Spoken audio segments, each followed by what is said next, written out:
السلام علیکم listeners, welcome back to my channel. آج آپ سنیں گے ناول بن روئے آنسو ایپیسوڈ نمبر 8۔ تو چلیے شروع کرتے ہیں ہمارا آج کا ناول۔ وہ اس کی طرف دیکھتے ہوئے بے حد سپاٹ انداز میں بولی۔ سفیر نے تھوڑی دیر سوچا اور پھر فیصلہ کن انداز میں بولا، مجھے سمیہ سے ہر قیمت پر شادی کرنی ہے۔ اس بارے میں سوچنے کی کوئی گنجائش ہی نہیں ہے۔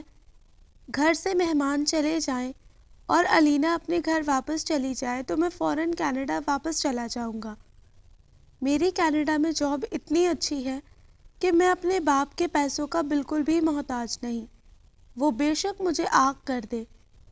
اپنی باتوں پر اس کا رد عمل دیکھنے کے لیے اس نے ایک مرتبہ پھر ونڈ اسکرین سے نظریں ہٹا کر صبا کی طرف دیکھا۔ کیا آپ کی اور سمیہ کی زندگی میں میرے لیے کوئی جگہ نہیں نکل سکتی؟ اس کا سوالیہ انداز ایک دفعہ پھر جذبات سے عاری تھا۔ وہ اسے حیرت سے دیکھنے لگا۔ میں اپنی اس شادی کو قائم رکھنا چاہتی ہوں۔ میری بہن کے انتقال کو ابھی بہت زیادہ عرصہ نہیں گزرا۔ میرے پیرنٹس ابھی تک اس صدمے سے باہر نہیں نکلے ہیں۔ اگر میری شادی ختم ہو گئی تو انہیں بہت بڑا شوق لگے گا۔ میں انہیں اپنی وجہ سے کوئی دکھ نہیں دینا چاہتی۔ آپ کو سمیہ کے ساتھ ضرور شادی کرنی چاہیے۔ آپ دونوں ایک دوسرے سے محبت کرتے ہیں۔ آپ دونوں کی شادی ہونی چاہیے۔ مگر کیا اس شادی کے ساتھ ساتھ آپ میرے ساتھ بھی اس تعلق کو قائم رکھ سکتے ہیں؟ تم دوسری لڑکیوں سے بہت مختلف ہو۔ یہ لڑکی اسے آج صبح سے حیران کر رہی تھی۔ وہ اعتراف کیے بنا نہ رہ سکا۔ تمہاری جگہ کوئی دوسری لڑکی ہوتی تو اس صورتحال میں اس طرح ریاکٹ نہیں کر سکتی تھی۔ بجائے رونے دھونے اور واویلا کرنے کے، تم نے اتنی جلدی تمام مسائل کا منفی انداز میں حل تلاش کرنا شروع کر دیا ہے۔ تم واقعی بہت مضبوط اور بہادر لڑکی ہو۔ اس نے بڑی صاف گوئی سے اس کی تعریف کی۔ آپ کی تعریف کا شکریہ، لیکن آپ نے میرے سوال کا جواب نہیں دیا۔ اس کے سوالیہ انداز پر اس کے لبوں پر بے ساختہ ہلکی سی مسکراہٹ در آئی۔ تم بہت اچھی لڑکی ہو صبا۔ تمہارے ساتھ واقعی بہت زیادتی ہوئی ہے۔ تمہاری شادی کسی ایسے شخص سے ہونی چاہیے تھی جو تم سے محبت کرتا۔ اس کی نگاہوں اور لہجے میں سرد مہری اور اجنبیت کی جگہ دوستانہ انداز نے لے لی تھی۔ اس وقت نہ میں تمہیں ہاں کہہ سکتا ہوں اور نہ مجھے تم سوچنے کے لیے تھوڑا سا وقت دو۔ گاڑی گھر کے اندر لا کر پورچ میں لے جا کر روکتے ہوئے اس نے کہا۔ شدید خواہش رکھنے کے باوجود وہ اسے دو ٹوک انداز میں منع نہیں کر پایا تھا۔ کمرے میں آ کر وہ بجائے بیٹھنے کے فوراً ہی ڈریسنگ ٹیبل کے پاس آ کر اپنی جولری اتارنے لگی۔ سفیر ڈرائنگ روم میں کپڑے بدلنے چلا گیا۔ وہ کپڑے بدل کر آیا تو وہ دوپٹے کی پنیں نکالنے میں مصروف تھی۔ وہ کل کی طرح بالکنی میں نہیں گیا تھا، بلکہ تکیے سے ٹیک لگا کر بیڈ پر بیٹھ گیا تھا۔ پن نکالتے نکالتے یوں ہی بے دھیانی میں اس کی نظر سفیر پر پڑی تو حیرت کا شدید جھٹکا لگا۔ وہ اس کی طرف بہت غور سے دیکھ رہا تھا اور یہ نگاہیں صبح سے لے کر اب تک کی تمام نگاہوں سے مختلف تھی۔ ایک پل کے لیے دوپٹے پر رکھے اس کے ہاتھ کانپے۔ اس نے فوراً اپنا رخ بدل لیا اور دوپٹے کی آخری پن نکالنے کے بعد کپڑے بدلنے ڈریسنگ روم میں چلی گئی۔ وہ اسے نظر انداز نہیں کر سکا تھا۔ صبح ناشتے کے تھوڑی دیر بعد ہی زرینہ آنٹی نے اس سے لنچ کے بارے میں پوچھا۔ لنچ میں کیا کھاؤ گی صبا؟ انکل بھی وہیں بیٹھے تھے۔ کچھ بھی جو آپ لوگوں کو پسند ہو۔ تکلف سے کام نہیں چلے گا، اپنی پسند بتاؤ۔ آج ہم سب بھی تمہاری پسند کا لنچ کریں گے۔ انکل نے اسے فوراً ٹوکا۔ کوئی بھی چائنیز ڈش۔ ان کے اصرار پر اسے کہنا پڑا، زرینہ آج لنچ پر چائنیز ڈشز ہونی چاہیے اور بڑے اہتمام کے ساتھ ہونی چاہیے۔ اس کا جواب سنتے ہی انہوں نے زرینہ آنٹی سے کہا۔ زرینہ آنٹی فوراً وہاں سے چلی گئی۔ انکل بھی اپنے کسی کام سے تھوڑی دیر بعد اٹھ گئے تو وہ کچھ دیر کے لیے لاؤنج میں بالکل تنہا رہ گئی۔ تم یہاں پر بیٹھی ہو؟ سفیر لاؤنج میں آتے ہوئے بولا۔ چلو لنچ کرنے کہیں باہر چلتے ہیں۔ وہ جیسے جانے کا پروگرام پہلے ہی سے بنا چکا تھا۔ لیکن آنٹی میرے لیے لنچ پر چائنیز کھانے بنوا رہی ہیں۔ گھر پر بہت لوگ ہیں وہ کھانا کھانے کے لیے، چھوڑو تم اسے۔ اس کے اعتراض پر وہ لاپرواہی سے بولا، میں گاڑی میں تمہارا انتظار کر رہا ہوں، تم ممی کو بتا کر آ جاؤ۔ باہر نکلتے ہوئے وہ اس سے بولا، آنٹی ہم لوگ لنچ کرنے کے لیے جا رہے ہیں۔ وہ کچن کے دروازے کے پاس آ کر ہچکچاتے ہوئے انداز میں بولی۔ وہ ملازمہ کو لنچ کے لیے کچھ ہدایات دینے میں مصروف تھی۔ اسے آتا دیکھ کر پوری طرح اس کی طرف متوجہ ہو گئی تھی۔ اس کی بات سن کر بڑے خوشگوار انداز میں وہ مسکرائی تھی۔ ضرور جاؤ، یہ تو بہت اچھی بات ہے۔ برا ماننے کے بجائے وہ بہت زیادہ خوش نظر آ رہی تھی۔ اسے معلوم تھی وجہ، کس وجہ سے وہ اس قدر خوش ہیں۔ وہ پورچ کی طرف جانے لگی تو راستے میں انکل سے ٹکراؤ ہوا۔ وہ سفیر کو گاڑی میں بیٹھ کر اس کا انتظار کرتے دیکھ چکے تھے، اس لیے ان کے چہرے پر پہلے سے ہی فخریہ مسکراہٹ تھی۔ اپنے فیصلے کا اچھا نتیجہ نکلتا دیکھ کر وہ بڑے مطمئن نظر آ رہے تھے۔ ان کی سوچ اور ان کا تجربہ غلط ثابت نہیں ہوا تھا۔ بیٹا گھر والوں پر غصے اور ناراضگی کے باوجود بھی اس لڑکی کو نظر انداز نہیں کر پایا تھا، اور یہی انہیں امید تھی۔ تمہیں چائنیز کھانے پسند ہے؟ گاڑی ڈرائیو کرتے ہوئے اس نے پوچھا۔ ہاں، اس نے مختصر جواب دیا۔ میوزک سنو گی؟ اس کے پوچھنے پر اس نے سر ہلا دیا۔ اس نے کیسٹ لگا دی۔ گاڑی ایک چائنیز ریسٹورنٹ کے پاس لا کر روک دی تھی۔ کل رات اس نے صبا سے کہا تھا کہ وہ سوچ کر اسے جواب دے گا، اس بات کا کہ وہ اس کے ساتھ اس رشتے کو برقرار رکھنے کے لیے تیار ہے یا نہیں، مگر پھر اسے سوچنے میں زیادہ وقت نہیں لگا تھا۔ کل رات کے بعد اپنا صبا کو اپنے سوال کے جواب کی ضرورت رہی تھی، اور نہ اسے جواب دینے کی، کسی بھی وجہ سے، لیکن وہ صبا شفیق کو قبول کر چکا تھا۔ اسی لیے اس وقت لنچ کرتے ہوئے وہ اسے بڑی سنجیدگی سے بتانے لگا، ابھی میں واپس ٹورنٹو چلا جاؤں گا، فوراً میں سمیہ کو یہ سب کچھ نہیں بتا سکوں گا، کچھ عرصہ لگے گا مجھے یہ سب کچھ اسے سمجھانے میں۔ ظاہری بات ہے اسے بہت صدمہ پہنچے گا، وہ مجھ سے بدگمان ہوگی۔ آہستہ آہستہ میں اسے قائل کر لوں گا، پتہ نہیں اس سب میں کتنے دن لگے۔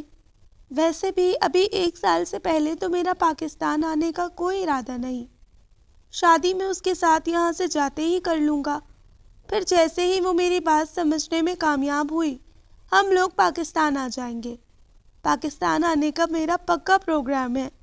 تم ممی پاپا کے ساتھ رہنا، سمیہ کو میں الگ گھر میں رکھوں گا۔ وہ پرسکون انداز میں مسکرائی۔ اسے سفیر کی بات سے بڑا اطمینان ملا تھا۔ میں آپ کی اور سمیہ کی زندگی میں بالکل مداخلت نہیں کروں گی۔ وہ اپنی پلیٹ میں چاول ڈالتے ہوئے اس کی بات سن رہا تھا۔ بس میری آپ سے اتنی التجا ہے کہ میرے گھر والوں کو ابھی کچھ پتہ نہیں چلنا چاہیے۔ جس طرح آپ سمیہ کو ایک دم سے ساری بات نہیں بتا سکتے، اسی طرح میں بھی ابھی اچانک یہ خبر انہیں نہیں سنا سکتی۔ آپ کے جانے کے بعد موقع دیکھ کر میں انہیں مناسب طریقے سے ساری بات سمجھا دوں گی۔ وہ اپنی پلیٹ کی طرف متوجہ ہو گئی تھی۔ سفیر نے اس کی بات بڑی سنجیدگی سے سنی اور سر ہلا دیا۔ وہ اب اس کی باتوں پر حیران نہیں ہو رہا تھا۔ وہ جان گیا تھا کہ اس کے سامنے بیٹھی لڑکی کوئی عام لڑکی نہیں، وہ بڑی منفرد اور مختلف لڑکی ہے۔ پاپا سے ناراضگی کے باوجود میں ان کی لائی ہوئی لڑکی کو یہ نہیں کہہ سکتا کہ مجھے اس سے نفرت ہے۔ وہ اس کی تعریف کر رہا تھا۔ پھر اس میں میرا تو کوئی کمال نہیں۔ مطلب یہ کہ اگر میں خوبصورت نہ ہوتی تو آپ مجھ سے نفرت کرتے، مگر عام سی شکل کے ساتھ بھی میں ہوتی تو صبا شفیق ہی۔ بقول آپ کے میں مختلف ہوں، بہادر ہوں، مضبوط ہوں، تب بھی مجھ میں یہ سب خصوصیات موجود ہوتی، مگر کیا اس وقت یہ خصوصیات اس وجہ سے غیر معمولی نہیں لگتی کیونکہ ان کی حامل لڑکی عام سی شکل و صورت کی ہوتی؟ وہ جواباً کھل کر ہنسا تھا۔ فرض کرنے والی باتوں کا میں کیا جواب دوں؟ اگر تم خوبصورت نہ ہوتی، یہ بات فی الحال تو میں فرض بھی نہیں کر سکتا، کیونکہ اس وقت میرے سامنے گرین کلر کا ڈریس پہنے ہوئے لڑکی بے حد حسین لگ رہی ہے۔ فی الوقت وہ صبا شفیق کے حسن کا اسیر ہو گیا تھا۔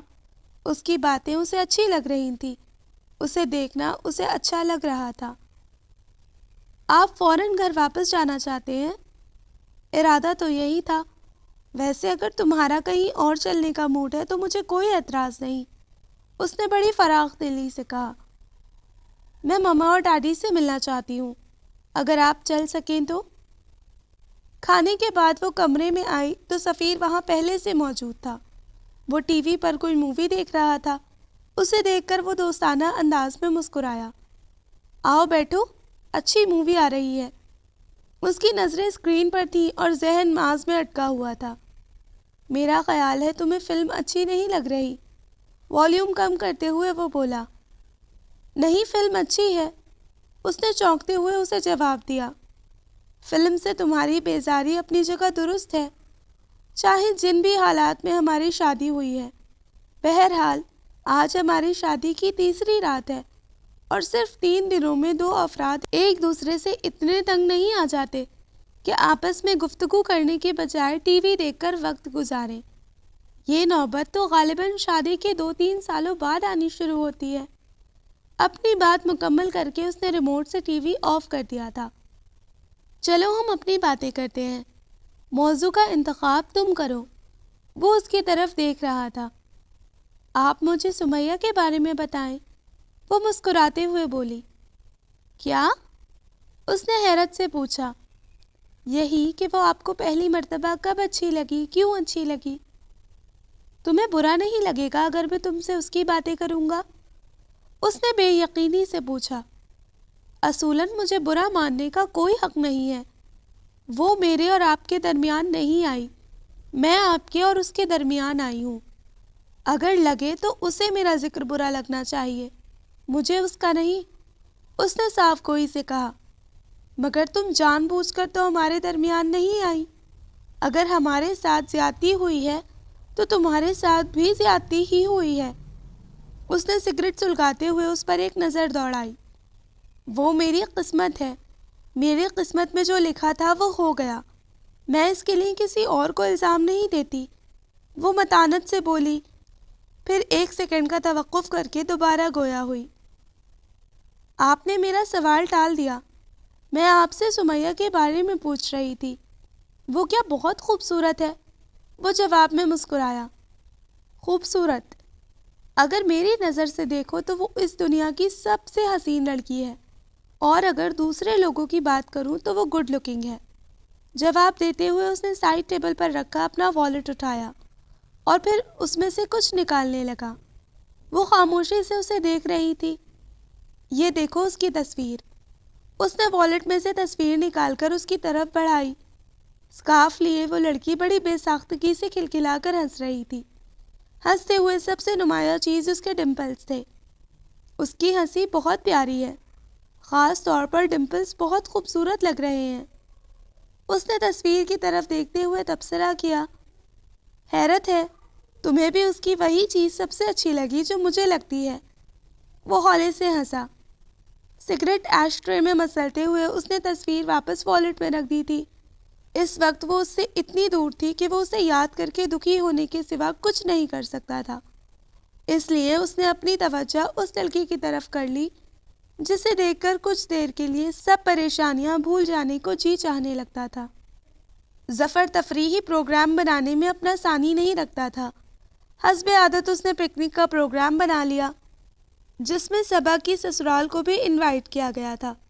وہ اور آسما ہنی مون کے لیے جانے والے تھے۔ جانے سے 2 دن پہلے اس نے پکنک ارینج کر لی تھی۔ سفیر کی ایک خالہ جو دبئی سے آئی تھی واپس جا چکی تھی، جبکہ دوسری ابھی یہی موجود تھی۔ وہ سبھی لوگ پکنک پر آئے ہوئے تھے۔ وہ دونوں واک کرتے ہوئے سب سے کافی دور آ گئے تھے۔ سفیر اسے اپنی کینیڈا میں منائی جانے والی اس پکنک کا احوال سنا رہا تھا جس میں اس نے اپنے یونیورسٹی کے دوستوں کے ساتھ مل کر بہت انجوائے کیا تھا۔ وہ بڑی دلچسپی سے اس کی باتیں سن رہی تھی۔ بہت دور جھیل کے کنارے بیٹھ کر باتیں کرتے ہوئے ارتضیٰ اور ظفر اسے نظر آئے تھے۔ سفیر نے ان دونوں کو نہیں دیکھا تھا، وہ اپنا قصہ سنانے میں مصروف تھا۔ واک کرتے کرتے اچانک اس نے سفیر کا ہاتھ تھام لیا تھا۔ وہ ایک پل کے لیے بہت حیران ہوا تھا۔ یہ لڑکی جو اپنی عمر سے 20-30 سال بڑی اور میچور لگتی تھی، اس سے وہ یہ توقع کبھی نہیں کر سکتا تھا کہ وہ کسی پکنک سٹاپ پر اس کا ہاتھ اپنے ہاتھ میں لے کر بھی واک کر سکتی ہے۔ اپنا قصہ ادھورا چھوڑ کر اس نے متحیر سے انداز میں اسے دیکھا۔ اس دوران واک کرتے کرتے وہ دونوں ارتضیٰ اور ظفر کے قریب پہنچ چکے تھے۔ وہ دونوں ان دونوں کو کافی دور سے ہی آتا ہوا دیکھ رہے تھے۔ سفیر کی بعد میں نظر پڑی تھی ان دونوں پر۔ بہت دور تک کا چکر لگا کر کافی دیر بعد وہ دونوں واپس سب لوگوں کے پاس آ گئے تھے۔ لنچ کا زبردست اہتمام تھا۔ آسمہ اور علینا کھانا کھانے میں مصروف تھی، وہ بھی ان دونوں کی مدد کرانے لگی۔ کھانے کے وقت بہت شور مچا ہوا تھا، فل والیوم میں گانے بھی بج رہے تھے اور سب لوگ بھی زور زور سے بولنے اور شور شرابہ کرنے میں مصروف تھے۔ اس نے سامنے رکھی ہوئی بریانی کی ڈش اٹھائی۔ اپنی پلیٹ میں بریانی ڈالنے سے پہلے اس نے سفیر سے پوچھا، آپ بریانی لیں گے؟ اس نے جواباً اثبات میں سر ہلایا تو اس نے اپنی پلیٹ میں بریانی ڈالنے سے پہلے اس کی پلیٹ میں ڈالی۔ پھر اس نے شامی کباب کی ڈش اٹھائی تو اسی طرح اس سے پوچھ کر پہلے اس کی پلیٹ میں ایک کباب رکھا، پھر اپنی پلیٹ میں۔ بابا نے اپنے چہرے کے تاثر سے ایسا ظاہر نہیں ہونے دیا تھا کہ انہوں نے اس کی یہ بات خاص طور پر نوٹ کی ہے، لیکن دل ہی دل میں وہ صبا کی اس مشرقی بیویوں والی ادا سے خوب محظوظ ہوئے تھے۔ انہیں وہ دونوں ساتھ بیٹھے اچھے لگ رہے تھے۔ ان کے درمیان یقیناً بہت محبت اور انڈرسٹینڈنگ پیدا ہو گئی ہے۔ ان کے دل کو بہت اطمینان ہوا تھا۔ ساتھ مل کر ایک بہت ہی بھرپور دن گزار کر وہ لوگ اپنے اپنے گھروں کو واپس آ گئے تھے۔ ظفر اور آسمہ ہنی مون کے لیے پاکستان کے شمالی علاقوں کی طرف نکل گئے تھے۔ علینا نے جیسے ہی اسلام آباد واپسی کا اعلان کیا، سفیر نے بھی جھٹ پٹ اپنی واپسی کی ٹکٹ کنفرم کرا لی۔ علینا کے جانے کے تیسرے دن کی فلائٹ تھی اس کی۔ اس دوران وہ سفیر کے ساتھ کئی مرتبہ اپنے گھر ہو آئی تھی۔ سفیر کی اتنی جلدی واپسی کسی کے لیے بھی حیرت کا باعث نہیں تھی۔ سب کے علم میں یہ بات تھی کہ سفیر 1 سال کے اندر اندر مستقل طور پر پاکستان آنے والا ہے، اور اسی لیے وہ وہاں اپنے رکے ہوئے سب کام جلدی جلدی مکمل کر لینا چاہتا ہے۔ اس تمام عرصے میں اس کے سفیر کے ساتھ بہت نارمل تعلقات رہے تھے۔ ایئرپورٹ پر روانگی سے قبل کمرے سے تیار ہو کر نکلنے سے پہلے وہ چند لمحوں کے لیے اس کے پاس آ کر رکا تھا۔ تم بہت اچھی ہو صبا، کاش میں تم سے محبت کر سکتا۔ اس کے لہجے میں افسردگی تھی۔ وہ آہستگی سے مسکرائی۔ تمہیں تکلیف ہو رہی ہوگی یہ بات سوچ کر کہ تمہارا شوہر تم سے دور جا کر فوراً ہی ایک دوسری لڑکی سے شادی کرنے والا ہے۔ اس نے اس کی آنکھوں میں آنسو ڈھونڈنے چاہے۔ آپ نے اول روز مجھے ساری بات صاف صاف بتا دی تھی، اور میں ساری باتیں جاننے کے باوجود اس رشتے کو نبھانے کے حق میں ہوں۔ آپ یقین کر لیں کہ میں نے حقیقت پسندی کے ساتھ اس ساری صورتحال کو قبول کر لیا ہے۔ میں آپ دونوں کی واپسی کا انتظار کروں گی۔ سفیر کو ایئرپورٹ چھوڑنے کے لیے صرف اس کے گھر والے ہی نہیں گئے تھے، بلکہ بابا، ڈیڈی اور ارتضیٰ بھی اسے سی آف کرنے آئے تھے۔ زرینہ آنٹی اور انکل کے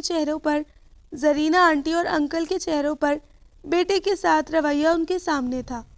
وہ اس کی اچھائیوں کا معترف ہو گیا تھا۔ رخصت ہوتے وقت بھی اس نے بڑی گرم جوشی اور اپنائیت کے ساتھ اسے خدا حافظ کہا تھا۔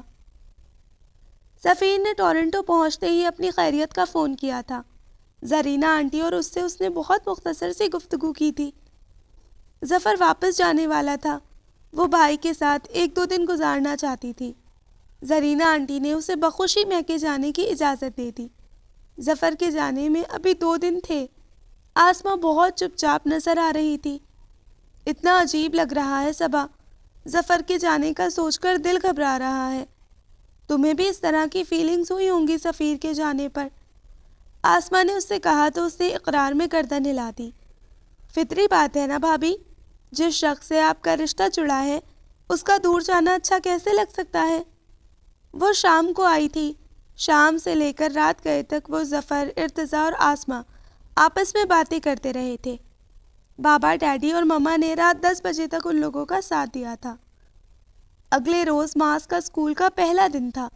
اس کا ایڈمیشن صبا کی شادی سے بھی کافی دن پہلے ہو چکا تھا۔ مما نے ماس کو بڑی خوشی خوشی اسکول کے لیے تیار کیا۔ اس کے لیے اپنے ہاتھوں سے ناشتہ بنایا۔ رات دیر تک جاگنے کے باوجود وہ سب لوگ ماس کو خدا حافظ کہنے کے لیے جلدی اٹھ گئے تھے۔ سارا گھر اس کے آگے پیچھے تھا۔ وہ خود بھی اسکول جانے پر بہت خوش تھا۔ اسی خوشی میں اس نے ناشتہ بھی روزانہ کی طرح ستائے بغیر کر لیا تھا۔ ارتضیٰ اسے چھوڑنے جا رہا تھا۔ سب کو سلام کرو اور پیار کروا کر آؤ۔ ارتضیٰ نے اس کا بیگ ٹیبل پر سے اٹھاتے ہوئے اسے سمجھایا تو وہ بھاگتا ہوا پہلے ڈیڈی کے پاس گیا۔ انہوں نے جھک کر اسے پیار کیا، دعائیں دی۔ پھر وہ بابا کے پاس آیا۔ انہوں نے اسے گود میں اٹھا لیا۔ اپنے پاپا جیسے آؤٹ اسٹینڈنگ اسٹوڈنٹ بننا، بلکہ اس سے بھی زیادہ، سب سے زیادہ۔ بابا کی گود سے اتر کر وہ ان کے برابر میں کھڑے ظفر کے پاس آ گیا تھا۔ پہلے مما کے پاس جاؤ، ظفر نے اسے سمجھایا۔ وہ بھاگ کر صوفے پر بیٹھی مما کے پاس آ گیا۔ مما کی آنکھوں میں آنسو تھے۔ اسے اپنے سینے سے لگا کر پیار کرتے ہوئے ان کی آنکھوں سے بڑی تیزی سے آنسو بہنے لگے تھے۔ ارتضیٰ فوراً ان کے پاس آیا تھا۔ مما، پلیز اس طرح مت روئیں۔ آج ماس کی تعلیمی زندگی کا پہلا دن ہے۔ آپ اسے دعائیں دیں۔ اس نے ان کے کندھے پر بڑی محبت سے اپنا ہاتھ رکھا تھا۔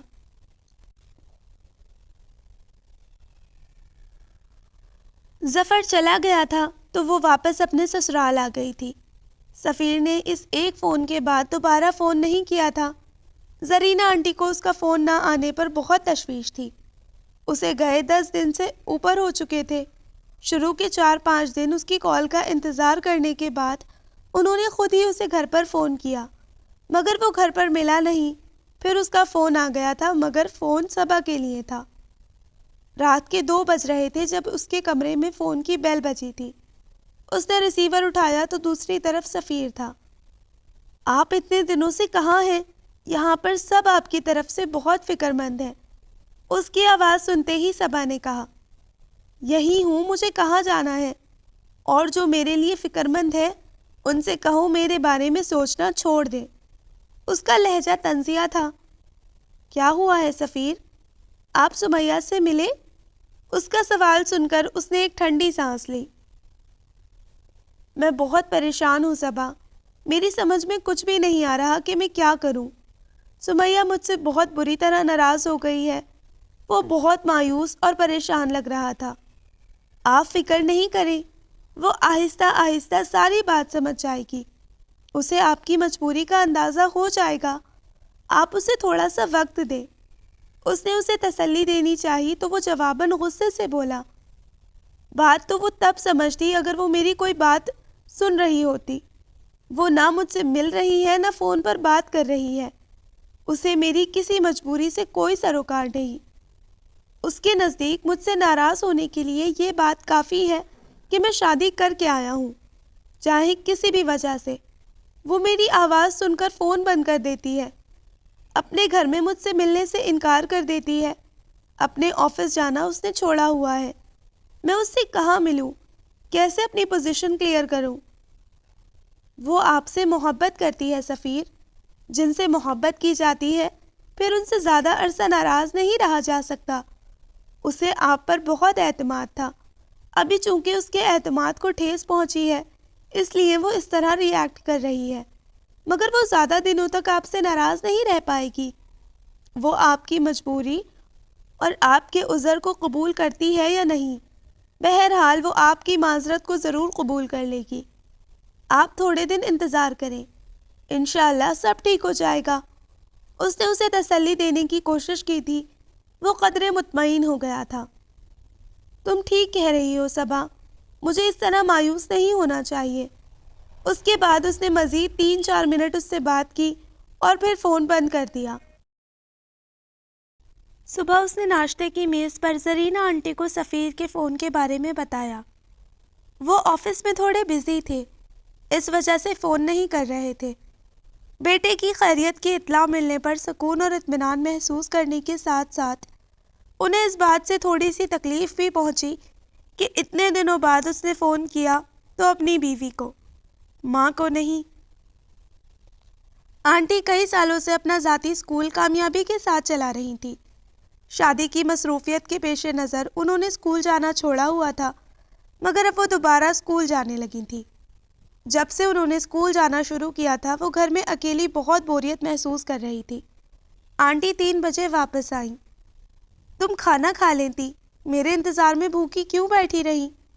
ان کا موڈ صبح کی بات پر آف تھا، مگر پھر بھی انہوں نے اس سے پیار سے ہی بات کی تھی۔ آنٹی، اکیلے کھانا کھانے کا میرا دل نہیں چاہ رہا تھا۔ اس نے اپنی پلیٹ میں سالن ڈالتے ہوئے انہیں جواب دیا۔ طلحہ میڈیسن پڑھ رہا تھا، اس کے آنے جانے کے کوئی اوقات مقرر نہیں تھے، اسی وجہ سے وہ ان لوگوں کے ساتھ لنچ پر موجود نہیں تھا۔ لنچ کے دوران ہی اس نے آنٹی سے اپنی بوریت کا ذکر کیا۔ انہوں نے اس کا مسئلہ بڑی سنجیدگی اور توجہ سے سنا، پھر کچھ سوچ کر اس سے بولی، تم میرے ساتھ اسکول چلا کرو، کہیں جاب کرنے سے بہتر نہیں کہ اپنا اسکول سنبھالنے میں میری مدد کر دو؟ ٹھیک ہے آنٹی، میں کل سے آپ کے ساتھ چلوں گی۔ اور پھر اگلے روز سے وہ ان کے ساتھ اسکول جانے لگی۔ گھر پر مما وغیرہ نے بھی اس کے اس اقدام کو بہت سراہا تھا، خاص طور پر ارتضیٰ نے اس کی بہت حوصلہ افزائی کی تھی۔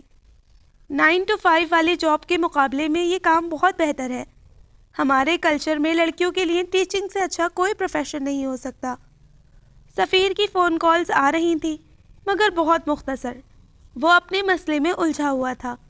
زرینہ آنٹی سے بھی وہ بہت مختصر گفتگو کیا کرتا، وہ مزید بات کرنے کے لیے تڑپتی ہی رہ جاتی، اور وہ اچھا امی خدا حافظ کہہ کر فون بند کر دیا کرتا۔ اس نے صبا کو پیسے بھیجے تھے، اگرچہ وہ یہ بات جانتا تھا کہ اسے اس کے پیسوں کی کوئی ضرورت نہیں۔ ممی پاپا اس کی ہر ضرورت بہت اچھی طرح پوری کر سکتے تھے، مگر شاید وہ اپنی ذمہ داری نبھانا چاہتا تھا۔ وہ اس کے پیسے بھیجنے پر اتنی خوش نہیں ہوئی تھی جتنا انکل ہوئے تھے۔ ظفر کے جانے کے 6 مہینے بعد آسمہ بھی اس کے پاس چلی گئی تھی۔ مما اور ڈیڈی بہو کے جانے پر اداس تو ہوئے تھے، مگر انہیں اس بات کی بھی خوشی تھی کہ وہ اپنے شوہر کے پاس جا رہی تھی اور اسے اس کے پاس رہنا چاہیے۔ وہ ہر ویکینڈ اپنے میکے میں گزارا کرتی، باقی سارا ہفتہ اس کا اسکول کی مصروفیت کے نظر ہو جاتا۔ اس دوران صرف فون پر گھر والوں سے بات ہوتی یا ان لوگوں میں سے کوئی اس سے ملنے آ جایا کرتا، لیکن چھٹی کا دن وہ ہمیشہ وہیں پر گزارتی تھی۔ معاذ اس بات پر سمجھوتا کر چکا تھا کہ اب خالہ جانی اس کے ساتھ نہیں رہیں گی، مگر جب وہ گھر آتی تو وہ اس سے بہت والہانہ انداز میں ملتا، اپنے اسکول کی ایک ایک بات اسے بتاتا، وہ اس سے فرمائشیں کر کے مختلف پویم سنتی، وہ اس سے اپنی ضدیں پوری کرواتا، رات کو اس کے پاس سوتا۔ ماما کہتی تھی اس کے آنے پر معاذ اتنا ضدی اور بدتمیز ہو جاتا ہے، ورنہ باقی ہفتہ وہ بہت اچھا بچہ رہتا ہے۔ ارتضیٰ نے اس کے لیے گورننس رکھ لی تھی۔ ماما اس کی ضد کے آگے چپ تو ہو گئی تھی، مگر پھر بھی وہ معاذ کے زیادہ تر کام خود ہی کیا کرتی تھی۔ سفیر کا بہت دنوں سے فون نہیں آیا تھا۔ گھر میں سبھی کو اس کے فون نہ کرنے پر تشویش تھی۔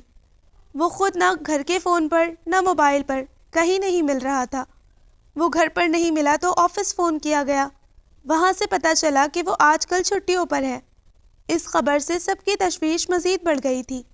وہ چھٹیوں پر تھا اور گھر پر موجود نہیں تھا، یعنی وہ کہیں گیا ہوا تھا، مگر کہاں؟ سب سفیر کی طرف سے پریشان تھے۔ اس نے اسے ای میل بھیجی، یہ سوچ کر کہ وہ جہاں کہیں بھی ہے کم از کم اپنی میل تو ضرور چیک کرتا ہوگا۔ سفیر، آپ کہاں ہیں؟ ہم سب آپ کے لیے بہت پریشان ہیں۔ اس کا پیغام بہت مختصر تھا۔ اس کا جواب تیسرے دن سفیر کی فون کال کے ذریعے موصول ہو گیا تھا۔ شکر آپ ملے تو، ہم لوگ بہت پریشان ہو گئے تھے۔ اس کی آواز سنتے ہی وہ بولی، وہ جواباً خاموش رہا تھا۔ آپ تھے کہاں؟ اس نے مزید پوچھا تو وہ سنجیدگی سے بولا، میں نے اور سمیہ نے شادی کر لی ہے۔ 1 مہینہ ہو گیا ہے ہماری شادی کو۔ ہم دونوں ہنی مون کے لیے یورپ گئے ہوئے تھے، کل ہی واپس آیا ہوں۔ ابھی تمہاری میل پڑی تھی، اس لیے فون کیا ہے۔ آپ دونوں کی شادی ہو گئی؟ زبردست، یہ تو بہت ہی اچھی خبر ہے، بہت مبارک ہو۔ سمیہ کو بھی میری طرف سے مبارکباد دیجیے گا۔ دیکھیں، میں نے کہا تھا نا، وہ زیادہ دنوں تک اپنی ناراضگی برقرار نہیں رکھ پائے گی۔ اسے ماننا ہی تھا اور وہ مان گئی۔ اس نے بڑی گرم جوشی کے ساتھ اسے مبارکباد دی تھی۔ وہ جواب میں ایک مرتبہ پھر خاموش رہا۔ کیا ہوا؟ آپ خاموش کیوں ہیں؟ صبا، تم اتنی اچھی مت بنا کرو، مجھے تم سے شرمندگی ہونے لگتی ہے، وہ جھنجھلائے ہوئے انداز میں بولا۔ وہ اس کے لہجے پر کچھ حیران سی ہوئی۔ اچھا سنو، اب تم مجھے گھر پر فون مت کرنا۔ میں نے تمہیں سمیہ کے بارے میں بتایا تھا کہ وہ میرے بارے میں بہت پوزیسو ہے۔ تمہارا فون آیا تو اسے بہت برا لگے گا۔ مجھے ای میل بھی مت بھیجنا، اسے میرا پاسورڈ پتہ ہے، میں اس سے اپنی کوئی چیز نہیں چھپاتا۔ اگر اس نے تمہاری میل دیکھ لی تو مجھے بہت پرابلم ہو جائے گی۔ ابھی بھی تمہاری میل میں نے پڑھنے کے ساتھ ہی ڈیلیٹ کر دی ہے۔ کبھی کوئی بات ہو تو تم مجھے آفس فون کر سکتی ہو، وہ بھی کوئی بہت خاص بات ہو تب، ورنہ میں خود ہی تمہیں فون کیا کروں گا۔ اس کا لہجہ تنبیہی اور دو ٹوک قسم کا تھا۔ آپ فکر مت کریں، میں نے پہلے ہی آپ سے کہا تھا کہ میری وجہ سے آپ دونوں کی زندگی میں کوئی پرابلمز نہیں آئیں گی۔ اس نے ایک بار پھر اسے یقین دہانی کروائی تھی۔ ٹھیک ہے، پھر میں فون بند کر رہا ہوں، کل یا پرسوں میں تمہیں پیسے بھی بھیج دوں گا۔ خدا حافظ۔ اس کا جواب سنے بغیر اس نے فون بند کر دیا تھا۔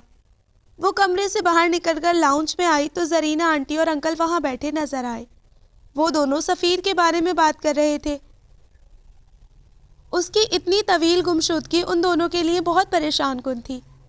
آؤ بیٹا، انکل اسے دیکھ کر شفقت بھرے انداز میں مسکرائے۔ وہ ان دونوں کے پاس صوفے پر بیٹھ گئی۔ سفیر کا فون آیا تھا ابھی تھوڑی دیر پہلے۔ اس اطلاع پر ان دونوں کا چونکنا لازمی تھا۔ کہاں غائب تھے حضرت اتنے دنوں سے؟ تم نے پوچھا نہیں؟ انکل اس کی خبر ملنے پر قدرے مطمئن ہوتے ہوئے بولے۔ آنٹی بیٹے کی خیریت پوچھنے کے بجائے بالکل خاموش بیٹھی تھی۔ سفیر اور صبا کی شادی شدہ زندگی کے اس 11 ماہ کی مختصر مدت میں یہ دوسرا موقع تھا جب انہیں صبا سے ساسوں والی روایتی جیلسی ہوئی تھی۔ بیٹے نے اتنے دنوں کی غیر حاضری کے بعد انہیں فون کرنے اور اپنی خیریت سے آگاہ کرنے کے بجائے اپنی بیوی کو فون کرنا پسند کیا تھا۔ وہ ٹورنٹو میں نہیں تھے، وہ آہستگی سے بولی۔ یہ کہے سنے بغیر غائب ہونے کی اچھی عادت ہے۔ تم نے اسے کچھ کہا بھی کہ خاموش رہیں؟ وہ بیٹے سے خفا نظر آئے۔ انہوں نے سمیہ سے شادی کر لی ہے۔ وہ دونوں گھومنے کے لیے گئے ہوئے تھے۔ اس نے اسی پرسکون لہجے میں انہیں یہ خبر سنائی۔ کون سمیہ؟ آنٹی نے اپنے دل پر ہاتھ رکھا، جبکہ انکل ایک دم صوفے پر سے اٹھ گئے۔ تقریباً چلاتے ہوئے انہوں نے کون سمیہ کہا تھا۔ سمیہ، مارگریٹ، وہ مسلمان ہو گئی ہے، اب اس کا نام سمیہ ہے۔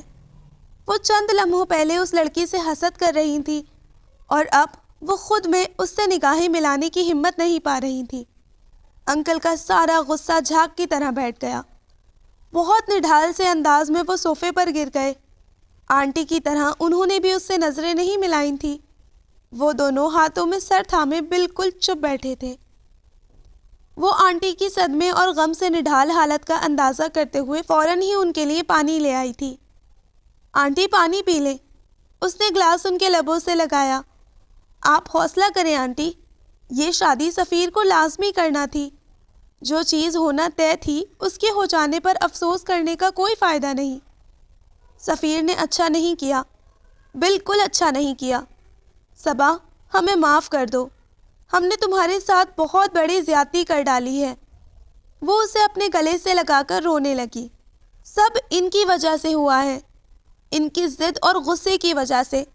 یہ اولاد کو اپنی رعایا سمجھتے ہیں۔ مجھے مجبور کر دیا تھا کہ میں ان کا ساتھ دوں۔ یہ نہیں سوچا کہ وہ بیٹا بھی تو آخر انہی کا ہے۔ کیا اس میں ان جیسی ضد اور غصہ نہیں ہوگا؟ ان کی ضد اور غلط فیصلے نے ہم سب کو تو نقصان پہنچایا ہی ہے، مگر سب سے زیادہ تمہارا نقصان ہوا ہے۔ تمہارے ماں باپ کو کیا منہ دکھاؤں گی میں صبا؟ بڑے دعوے کر کے لائی تھی تمہیں ان کے پاس سے، بہت وعدے کیے تھے۔ یہ تھا وہ سکھ۔ انہوں نے اسے خود سے دور ہٹاتے ہوئے اب انکل پر نظریں جما دی تھی۔ وہ ویکینڈ پر ہمیشہ کی طرح میکے جانے لگی تو آنٹی اسے چھوڑنے پورچ تک آئی تھی۔ وہ اس سے کچھ کہہ تو نہیں رہی تھی، لیکن ان کی آنکھوں میں التجا تھی۔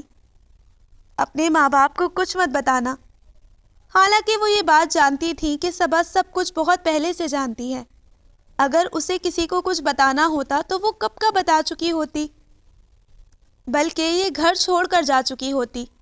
یہ سب جاننے کے باوجود بھی وہ ڈر رہی تھی۔ صبا کے سامنے تو شرمندہ ہو چکی تھی، مگر اس کے گھر والوں کے سامنے بے عزتی کا حوصلہ ان میں نہیں تھا۔ وہ گھر آئی تو وہاں ہمیشہ کی طرح اس کا پرجوش طریقے سے استقبال کیا گیا۔ وہ ہمیشہ شام کو آ جایا کرتی اور پھر اگلے روز چھٹی کا پورا دن ان لوگوں کے ساتھ گزار کر رات کو واپس جایا کرتی۔ بابا اور ڈیڈی آفس سے آ چکے تھے، جبکہ ارتضیٰ بھی نہیں آیا تھا۔ اسلام آباد گیا ہے ارتضیٰ، رات تک واپس آ جائے گا، اس کے استفسار پر ڈیڈی نے بتایا تھا۔ وہ ہوتا تو اکثر صبا اور معاذ کو لے کر کہیں باہر گھمانے یا آئس کریم کھلانے ہی لے جایا کرتا تھا۔ رات کے کھانے سے کچھ پہلے ارتضیٰ بھی آ گیا تھا۔ حسب عادت اسے دیکھ کر اس نے خوشی کا اظہار کیا تھا، جو یہ ظاہر کرتی تھی کہ وہ بڑی شدت سے اس کی آمد کا منتظر تھا۔ کیا پروگرام ہے سفیر کی واپسی کا؟ اگلے مہینے 1 سال ہو جائے گا اسے گئے ہوئے۔ کھانا کھاتے ہوئے بابا نے اس سے پوچھا۔ ان کا لہجہ عام سا تھا۔ ابھی کچھ پتہ نہیں ہے، شاید 3-4 مہینے اور لگ جائیں۔ اس کی بہت عرصے سے سفیر سے اس موضوع پر بات نہیں ہوئی تھی۔ سفیر سے اس کی آخری بات تب ہوئی تھی جب اس نے اسے اپنی شادی کے بارے میں بتایا تھا۔ بابا کو کچھ نہ کچھ تو جواب دینا تھا، سو اس نے 3-4 مہینے کہہ کر بات کو فی الحال ٹالنے کی کوشش کی، مگر دل ہی دل میں اس نے پکا ارادہ کر لیا تھا کہ اب جب بھی سفیر سے بات ہوئی تو وہ اس سے اس بارے میں ضرور پوچھے گی۔ وہ اپنے آنے کا بتا دے، پھر ہی وہ یہاں گھر والوں کو اس کی شادی کے بارے میں بتانے کی ہمت کرے گی۔ ابھی تک تو اس کی سمجھ میں یہ بھی نہیں آ رہا تھا کہ وہ ان لوگوں کو یہ بات کس طرح اور کس انداز سے بتائے گی کہ انہیں زیادہ دکھ نہ ہو اور وہ اس بات کو قبول کر لیں۔ اسے سفیر کے فون کا زیادہ انتظار نہیں کرنا پڑا۔ 4 دن بعد ہی اس کا فون آ گیا تھا۔ وہ آنٹی سے بات کرنا چاہتا تھا، مگر وہ اس سے سخت ناراض تھی، سو انہوں نے بات کرنے سے انکار کر دیا۔ فون چونکہ اس نے ریسیو کیا تھا، اس لیے سفیر تک آنٹی کا انکار بھی اس نے ہی پہنچایا تھا۔ آنٹی کی طبیعت ٹھیک نہیں ہے، وہ لیٹی ہوئی ہیں، آپ بعد میں فون کر لیجئے گا۔ اس نے براہ راست یہ کہنے کے بجائے کہ وہ اس سے ناراض ہے اور بات نہیں کرنا چاہتی، گول مول جواب دیا تھا۔ تب بھی وہ ساری بات سمجھ گیا تھا۔ تم سناؤ، کیسی ہو؟ اس بارے میں مزید کوئی بات کہے بغیر اس نے معمول کے انداز میں اس کی خیریت پوچھی۔ میں ٹھیک ہوں، آپ اور سمیہ کیسے ہیں؟ اس نے بھی جواباً خیریت پوچھی تھی۔ ہاں، ہم دونوں بھی بالکل خیریت سے ہیں۔ وہ شاید اب فون بند کرنا چاہ رہا تھا۔ اس کا ارادہ بھانپتے ہوئے اس نے جلدی سے یہ سوچ کر کہ پھر وہ پتہ نہیں کب فون کرے گا، جلدی سے پوچھا، آپ دونوں نے کراچی آنے کے بارے میں کیا سوچا؟ فی الحال کافی طویل عرصے تک ہمارا کراچی آنے کا کوئی ارادہ نہیں ہے۔ اس نے بغیر کسی ہچکچاہٹ کے بہت صاف اور 2 ٹوک انداز میں انکار کیا تھا۔ وہ اس کا اتنا واضح انکار سن کر سن رہ گئی تھی۔ وہ اس سے وعدہ کر کے گیا تھا کہ ضرور واپس آئے گا، اور اس نے اسے ایک مرتبہ یہ بھی بتایا تھا کہ وہ وعدے سے پھرنے والا انسان نہیں ہے۔ لیکن آپ نے تو کہا تھا، بہت ہی مردہ لہجے میں اس نے بولنے کی کوشش کی، مگر سفیر نے اس کی بات بیچ میں ہی کاٹ دی تھی۔ ہاں، مجھے یاد ہے کہ میں نے کہا تھا، اس وقت میرا ارادہ بھی تھا آنے کا۔ میں نے جھوٹ نہیں بولا تھا، مگر سمیہ پاکستان آنے کے لیے تیار نہیں۔ میں نے اس سے محبت کی ہے، میں اس کا دل دکھانے کا تصور بھی نہیں کر سکتا۔ اگر کبھی وہ خوشی سے راضی ہو گئی تو ہم لوگ پاکستان آ جائیں گے، ورنہ جہاں وہ رہنا چاہے میں وہیں اس کے ساتھ رہوں گا۔ اس کا لہجہ بہت مستحکم اور 2 ٹوک تھا۔ اپنے وعدے سے مکر جانے پر قطعاً کوئی تعصف اس کے لہجے میں نہیں تھا۔ اپنی بات مکمل ہوتے ہی اس نے بغیر خدا حافظ کہے فون بند کر دیا۔ وہ خاموشی سے صوفے پر بیٹھ گئی۔ اس نے بابا کے استفسار پر سفیر کی واپسی 3-4 مہینے بعد کی بتائی تھی، جبکہ یہاں تو 7 مہینے گزر چکے تھے، یعنی اس کی شادی کو 1.5 سال ہو گیا تھا۔ اس کے ہر چکر پر بابا، ڈیڈی یا ماما میں سے کوئی نہ کوئی سفیر کے بارے میں ضرور پوچھتا تھا، اور وہ جواب میں وہ وہاں کسی کام میں پھنس گئے ہیں، ابھی کچھ دن اور انہیں وہیں رہنا پڑے گا کہتی۔ اس روز وہ وہاں گئی تو بابا بہت غصے میں تھے۔ یہ سفیر آخر چاہتا کیا ہے؟ اگر اس کا فوری طور پر واپسی کا پروگرام نہیں ہے تو تمہیں اپنے پاس بلا لے۔ اتنا گیا گزرا نہیں ہے کہ وہ اپنی بیوی کو اپنے پاس بلانا اور ساتھ رکھنا افورڈ نہ کر سکے۔ لاؤنج پہ اس وقت سبھی موجود تھے۔ ان سب کے انداز سے ایسا لگ رہا تھا کہ وہ چاروں اس بات کو آپس میں بہت زیادہ ڈسکس کر چکے ہیں۔ بابا، انہیں واپس تو آنا ہے، مجھے بلا کر کیا کریں گے؟ کل رات ہی تو میری ان سے فون پر بات ہوئی ہے۔ وہ خود واپس آنے کے لیے بہت بے چین ہے، بس کچھ کاموں میں اس طرح پھنس گئے ہیں کہ آ نہیں پا رہے۔ اس نے بابا کا غصہ کم کرنے کی کوشش کی۔ واپس آنے کا ارادہ ہے، مگر کب آئے گا یہ پتہ نہیں۔ بہت خوب، ایسے تو ظفر کا بھی ارادہ ہے کہ چند سال امریکہ میں گزار کر واپس پاکستان آ جائے گا۔ پھر تو ہمیں آسما کو بھی یہیں روکے رکھنا چاہیے تھا۔ کیا ضرورت تھی اسے ظفر کے پاس بھیجنے کی؟ کبھی نہ کبھی وہ واپس آ ہی جاتا۔ بابا بہت غصے میں تھے۔ شادی کا ابتدائی دور میاں بیوی کے درمیان انڈرسٹینڈنگ کے لیے سب سے اہم دور ہوتا ہے۔ اس دور میں دو الگ الگ افراد ایک دوسرے کو سمجھنے کی کوشش کرتے ہیں، اور تم دونوں یہ اہم ترین وقت الگ الگ رہ کر گزار رہے ہو۔ اگر تمہیں شوہر سے دور ساس سسر کے پاس ہی رہنا تھا تو پھر تم شادی سے پہلے کیا بری تھی؟ ہم لوگوں سے دور کیا تم اپنے ساس سسر کے ساتھ رہنے کے لیے گئی تھی؟ بابا کبھی کبھار ہی اس طرح غصے میں آتے تھے۔ غضنفر بھائی ٹھیک کہہ رہے ہیں صبا، شادی کے وقت یہی بات طے ہوئی تھی کہ سفیر جلد ہی پاکستان واپس آ جائے گا۔ میں تمہیں خود سے دور نہیں بھیجنا چاہتی تھی، لیکن میں یہ بھی نہیں چاہتی کہ تم اب نارمل زندگی گزارو۔ اگر سفیر ابھی کچھ عرصہ وہیں رہنا چاہتا ہے تو تم اس سے کہو کہ وہ تمہیں اپنے پاس بلائے۔ مما بابا کی طرح غصے میں تو نہیں تھی، لیکن ان کا انداز بھی فیصلہ کن تھا۔ اس سے کیا بات ہوگی، میں خود بات کرتا ہوں سفیر اور فیروز سے، بابا نے اس کی سمت ناراضگی سے دیکھتے ہوئے کہا تھا۔ پلیز بابا، آپ ان لوگوں سے کچھ مت کہیے گا، وہ سمجھیں گے میں نے گھر جا کر کوئی شکایت کی ہے۔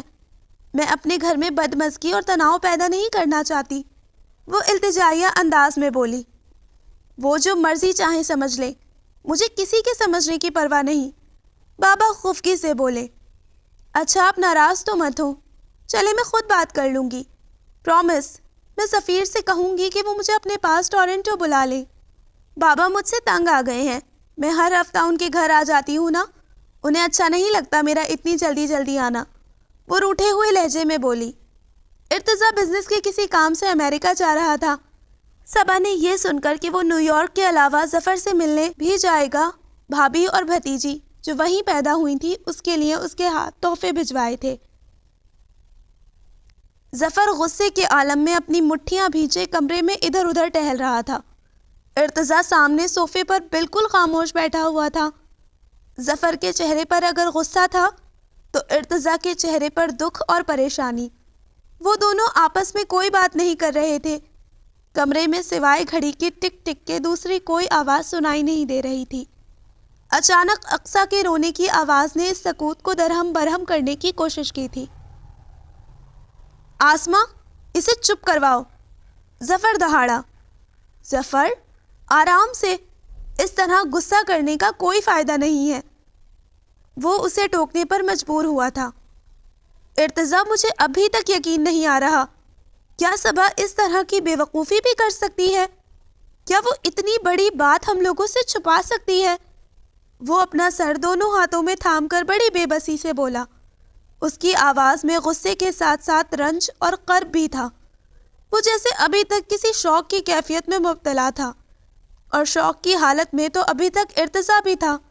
جو کچھ کل وہ اور ظفر سفیر کے گھر پر دیکھ کر اور سن کر آئے تھے، اس نے ارتضیٰ کو ہلا کر رکھ دیا تھا۔ وہ ابھی تک سکتے کی حالت میں تھا۔ یہ ٹھیک تھا کہ وہ امریکہ بزنس کے کام سے آیا تھا، مگر پاکستان سے ہی وہ یہ بات طے کر کے آیا تھا کہ وہ اور ظفر سفیر سے ملنے کینیڈا جائیں گے۔ اس کی چھٹی حس کسی گڑبڑ کی نشاندہی کر رہی تھی۔ اس گڑبڑ کا احساس صرف اس کو نہیں تھا، بابا اور ڈیڈی کو بھی تھا۔ ماما کے لبوں پر بھی ہر وقت یہی جملہ رہتا تھا کہ مجھے صبا خوش نہیں لگتی. صبا کی زندگی میں کچھ نہ کچھ پرابلم ضرور ہے.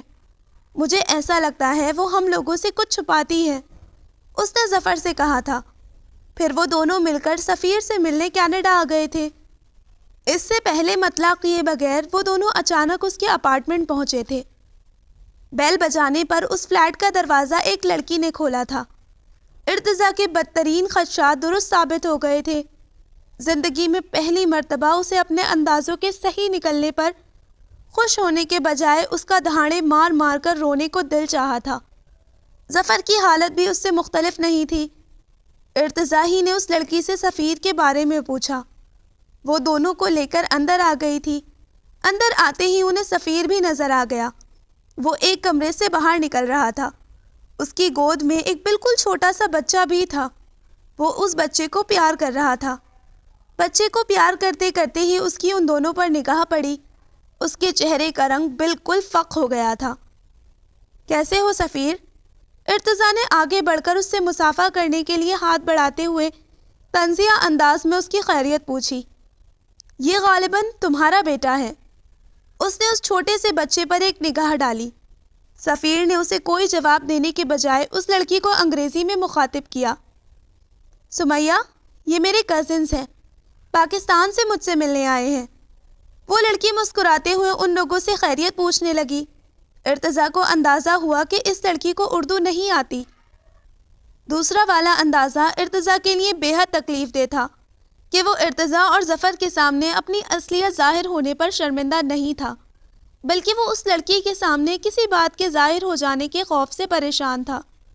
وہ اسے اپنے کزنز کے لیے شاندار سے کھانے کا انتظام کرنے کا کہہ کر ان دونوں کو ڈرائنگ روم میں لے آیا. ظفر اب مزید اپنے غصے پر کنٹرول نہیں رکھ سکتا تھا. یہ سب کیا ہے سفیر؟ اس کی بات کا جواب دینے سے پہلے سفیر نے اٹھ کر ڈرائنگ روم کا دروازہ بند کیا تھا. وہ اردو نہیں سمجھتی، لیکن وہ پیار بھری آوازوں اور غصے بھری چیخ و پکار میں تمیز تو کر سکتی تھی. ارتضیٰ ایک دم ہی ہراساں ہو گیا تھا. کتنا تکلیف دہ تھا یہ انکشاف کہ اس شخص کی زندگی میں صبا کی کوئی اہمیت نہیں. ظفر غصے سے پاگل ہو رہا تھا. وہ غصے میں سفیر کو پتہ نہیں کیا کیا کہہ رہا تھا، اور ارتضیٰ اس قدر ٹوٹی پھوٹی حالت میں بیٹھا تھا کہ اس میں ظفر کو چپ کرانے کی بھی ہمت نہیں رہی تھی. سفیر جواباً بڑے عجیب عجیب انکشافات کر رہا تھا. وہ سفیر سے کس بات اور کس حق سے لڑتا؟ صبا نے اسے اس قابل بھی نہیں چھوڑا تھا کہ وہ سفیر کا گریبان پکڑ کر اس سے صبا کی زندگی کی بربادی کا حساب مانگتا. وہ لڑکی کس کمال سے ان سب کو بے وقوف بناتی رہی تھی. ارتضیٰ کو اس کی ایک ایک بات یاد آ رہی تھی. جب تک سفیر وہاں رہا وہ جان بوجھ کر ایسی حرکتیں کرتی رہی جو انہیں یہ یقین دلا سکے کہ صبا اور اس کے شوہر میں مثالی محبت ہے. ظفر کے برا بھلا کہنے پر سفیر بھی کچھ مشتعل ہو گیا تھا. اس نے بہت تلخ لہجے میں کہا تھا کہ وہ اس کی بہن کو طلاق دینے کے لیے تیار ہے. اس کے لیے تو خود یہ رشتہ ایک بوجھ ہے. وہ یہ بتا رہا تھا کہ اس نے تو صبا کے ساتھ کیا وعدہ نبھانے کے لیے اس لڑکی سے جھوٹ بولا. اس سے یہ کہا کہ میں نے اپنی پاکستانی بیوی کو چھوڑ دیا ہے. وہ بجائے شرمندہ ہونے کے ان لوگوں پر احسان جتا رہا تھا. صبا کے لیے اس کا لہجہ ایسے تھا جیسے وہ زبردستی اس کے گلے پڑی تھی. ارتضیٰ کے بس میں ہوتا تو وہ اس کے ساتھ نہ جانے کیا کر ڈالتا. صبا کے لیے یہ لہجہ اور یہ انداز اس کی برداشت سے باہر تھا، مگر صبا نے ذلت بھری اس زندگی کا انتخاب خود کیا تھا. اس نے ان لوگوں کو کچھ بھی بولنے کے قابل نہیں چھوڑا تھا. آتے وقت ظفر سفیر سے کہہ آیا تھا کہ وہ فوراً صبا کو طلاق دے دے. پھر وہ دونوں واپس آ گئے تھے. ظفر کی غم و غصے سے بہت بری حالت تھی اور ارتضیٰ بالکل خاموش تھا. وہ اسکول سے واپس آئی تو گاڑی سے اترتے ہی اس کی پورچ میں کھڑے ارتضیٰ پر نظر پڑی. ارے ارتضیٰ بھائی آپ، السلام علیکم. وہ تیزی سے اس کی طرف آئی. کب آئے آپ؟ اس نے بڑی سنجیدگی سے اس کے سلام کا جواب دیا تو اس نے جھٹ اگلا سوال کر ڈالا. رات ہی آیا ہوں. اس کا لہجہ ایک بار پھر سنجیدہ ہی تھا. آپ یہاں پر کیوں کھڑے ہیں؟ اندر چلیں. مجھے تم سے کچھ کام ہے، تم میرے ساتھ چلو. ارتضیٰ نے سرد انداز میں اسے حکم دیا۔ آپ اندر تو چلیں ارتضیٰ بھائی، آنٹی بھی ابھی اسکول سے واپس نہیں آئی ہیں، وہ آ جائیں آپ ان سے ملنے پھر چلیں گے۔ ارتضیٰ نے آنکھوں پر سن گلاسز لگا رکھے تھے، وہ اس کی آنکھوں میں موجود تاثرات کو نہیں پڑھ سکتی تھی، لیکن اس کا سخت لب و لہجہ وہ پہچان رہی تھی اور اس پر حیران بھی تھی۔ میں تم سے کہہ رہا ہوں نا کہ مجھے تم سے کام ہے، تم فوراً گاڑی میں بیٹھو۔ وہ اپنی گاڑی کے پاس ہی کھڑا ہوا تھا۔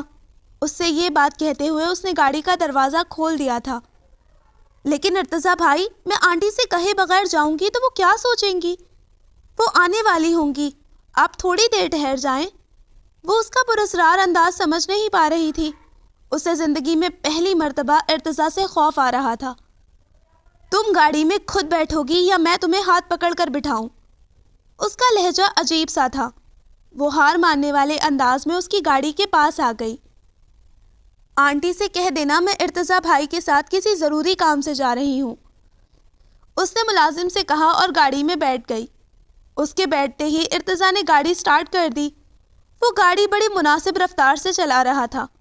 وہ تھوڑی تھوڑی دیر بعد پریشانی سے اس کی طرف دیکھ رہی تھی۔ ارتضیٰ نے گاڑی ایک ریسٹورنٹ کے پاس لا کر روک دی۔ وہ اس سے کچھ بھی کہے بغیر گاڑی سے اترا اور ریسٹورنٹ کے داخلی دروازے کی طرف قدم بڑھائے تو وہ بھی گاڑی سے اتر کر اس کے پیچھے پیچھے ریسٹورنٹ میں داخل ہو گئی۔ وہ ایک میز کے سامنے رکھی کرسی گھسیٹ کر بیٹھ گیا تھا۔ صبا بھی خاموشی سے اس کے سامنے والی کرسی پر بیٹھ گئی۔ کیا بات ہے ارتضیٰ بھائی؟ وہ اندر آ کر سن گلاسز اتار چکا تھا اور اب وہ اس کی آنکھوں میں غصہ، ناراضگی اور برہمی بہت واضح طور پر دیکھ سکتی تھی، مگر وہ اس کی وجہ سمجھنے سے قاصر تھی۔ ویٹر نے مینیو کارڈ لا کر اس کے پاس رکھ دیا تو ارتضیٰ کھانے کا آرڈر یوں کرنے لگا جیسے اسے یہاں پر کھانا کھلانے ہی تو لایا تھا۔ ویٹر آرڈر لے کر چلا گیا تو وہ اس کی طرف متوجہ ہو گیا۔ سفیر کا بیٹا بہت پیارا ہے، بالکل انگریز لگتا ہے، پورا کا پورا اپنی ماں پر گیا ہے۔ بہت پرسکون اور ہموار لہجے میں وہ اس سے مخاطب تھا، اور صبا کا یہ حال تھا جیسے کسی نے اس کے جسم کا سارا خون ہی نچوڑ لیا ہو۔ ارتضیٰ اس کی آنکھوں میں آنکھیں ڈال کر دیکھ رہا تھا۔ اس نے یکدم ہی اپنی نگاہیں جھکا لی تھیں۔ اس نے میز پر رکھے اپنے دونوں ہاتھ اٹھا کر اپنی گود میں رکھ لیے تھے۔ اس کے کچھ بھی سمجھ میں نہیں آ رہا تھا کہ وہ کیا بولے۔ اس مہینے کی 9 تاریخ کو پیدا ہوا ہے اس کا بیٹا۔ جب ہم لوگ اس سے ملے تو وہ پورے 5 دن کا ہو گیا تھا۔ ہمارے جانے سے 1 دن پہلے ہی اس کی بیوی ہاسپٹل سے ڈسچارج ہو کر گھر واپس آئی تھی، اور اتنی باتیں تھی کرنے کے لیے کہ میں اور ظفر اس کا نام پوچھنا بھی بھول گئے۔ خیر تمہیں تو معلوم ہوگا ہی کہ سفیر نے اپنے بیٹے کا کیا نام رکھا ہے۔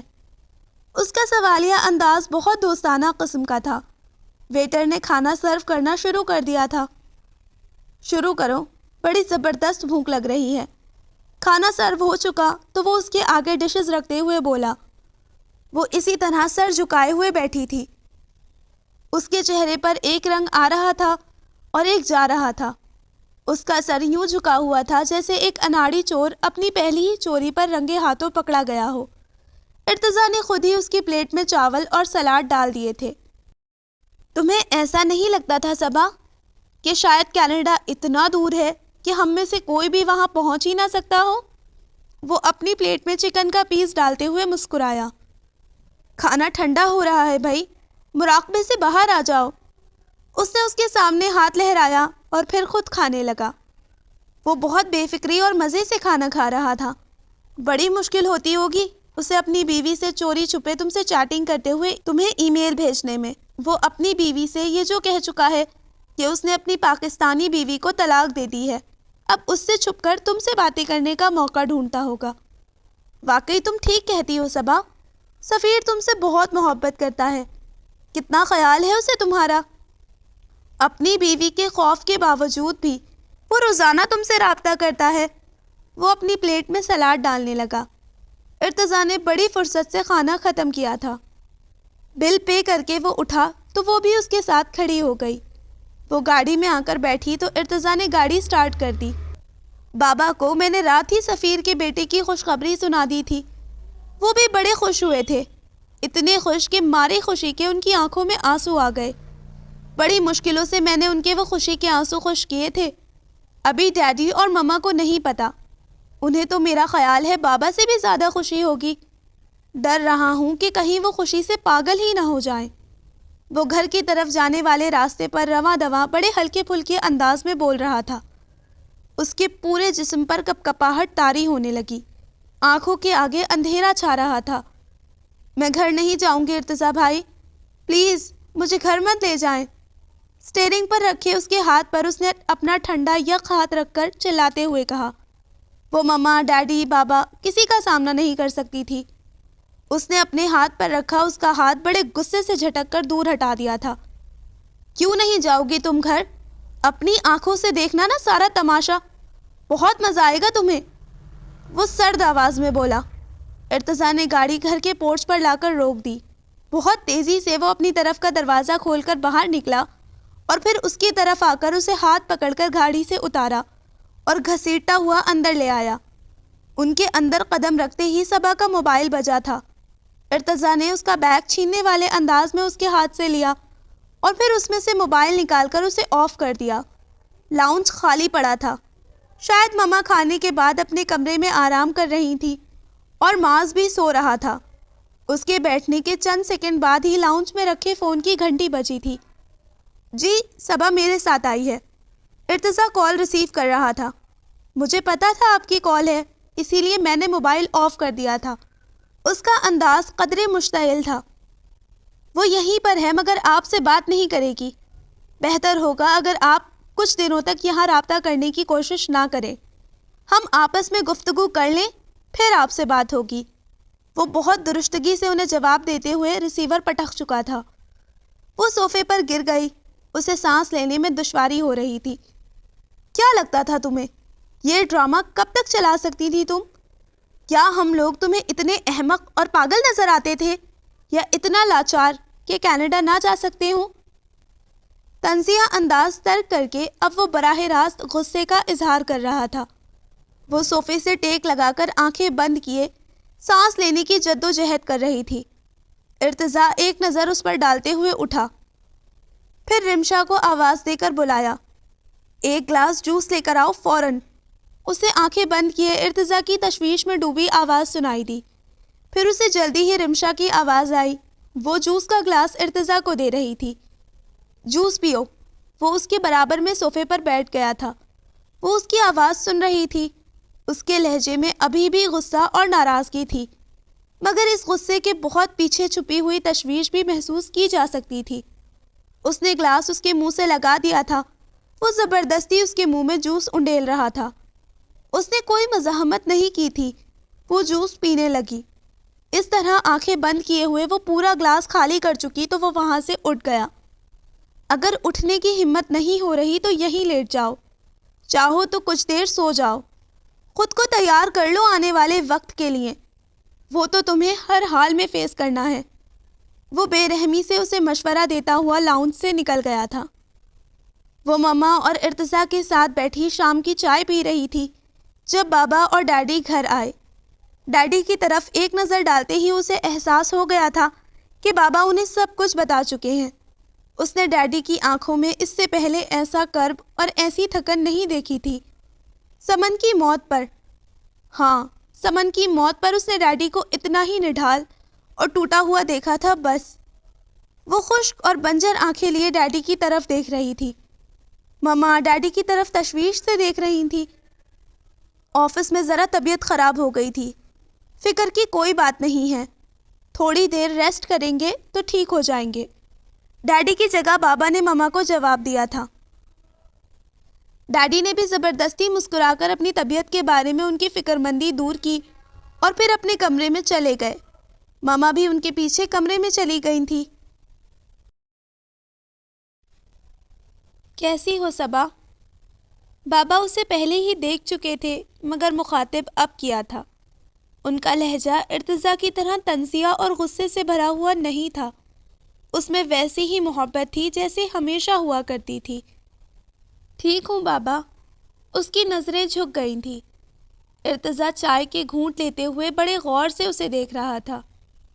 ڈیڈی رات کے کھانے تک اپنے کمرے میں رہے تھے مما انہیں سوتا دیکھ کر تھوڑی دیر بعد واپس اس کے پاس آ گئی تھی۔ بابا بھی وہیں آ کر بیٹھ گئے۔ وہ بڑے نارمل انداز میں مما اور صبا سے باتیں کر رہے تھے، بالکل اسی طرح جیسے وہ لوگ ہمیشہ آپس میں کیا کرتے تھے۔ وہ چپ بیٹھی تھی، مگر بابا زبردستی اسے مخاطب کر کے بولنے پر مجبور کر رہے تھے۔ معاذ ریموٹ کنٹرول ہاتھ میں لیے اپنی سپورٹس کار اڑاتا ہوا پھر رہا تھا۔ ارتضیٰ کے کوئی مہمان آئے ہوئے تھے۔ وہ ڈرائنگ روم میں بیٹھا ان سے باتیں کر رہا تھا۔ کھانے سے کچھ پہلے اس کے مہمان واپس گئے تھے۔ وہ سب ڈائننگ روم میں اسی کا انتظار کر رہے تھے۔ وہ فون کی بیل بجنے پر فون سننے رک گیا۔ نہیں، آپ آج زحمت مت کیجیے، کسی اور دن تشریف لائیے گا، آج ہم لوگ بہت مصروف ہیں۔